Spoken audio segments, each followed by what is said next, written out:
અમદાવાદમાં ફરી એકવાર માસૂમ બાળકોના જીવ જોખમમાં મુકાયા। ખોડિયારનગર બ્રિજ પાસે દિવાન વલ્લભભાઈ શાળાના ધોરણ 10ના બાળકોને લઈ જતી એક ખાનગી સ્કૂલ વાનનો ભયાનક અકસ્માત સર્જાયો। પ્રત્યક્ષદર્શીઓના મતે આ વાન બેફામ ગતિએ રોંગ સાઈડમાં જતી હતી અને અચાનક બીઆરટીએસ રેલિંગ સાથે અથડાઈ।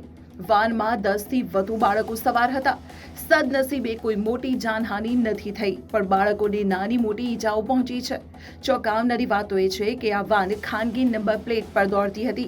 માત્ર આ વાન જ નહીં, ગઈકાલે પણ અમદાવાદ નગર પ્રાથમિક શિક્ષણ સમિતિની ગંભીર બેદરકારી સામે આવી હતી। આંતરરાષ્ટ્રીય મેચ જોઈને પરત ફરતા બાળકોને રિક્ષામાં ખીચોખીચ ઘેટા બકરાની જેમ ભરવામાં આવ્યા। આરટીઓ વારંવાર ડ્રાઈવ ચલાવે છે, છતાં નિયમોની ખુલ્લેઆમ અવગણના કેમ? સ્કૂલ બોર્ડના ચેરમેન ડોક્ટર સુજય મહેતાએ તપાસના આદેશ તો આપ્યા, પરંતુ સવાલ એ છે કે શું આ તપાસ માત્ર કાગળ પર જ રહેશે? બાળકોના જીવ સાથે રમત રમતા અને આરટીઓના નિયમોનો ભંગ કરતા આવા બેદરકાર તત્વો સામે કડક કાર્યવાહી ક્યારે થશે? વાલીઓ જાગૃત બનો। તમારા બાળકને કઈ હાલતમાં સ્કૂલ મોકલો છો તે તપાસો।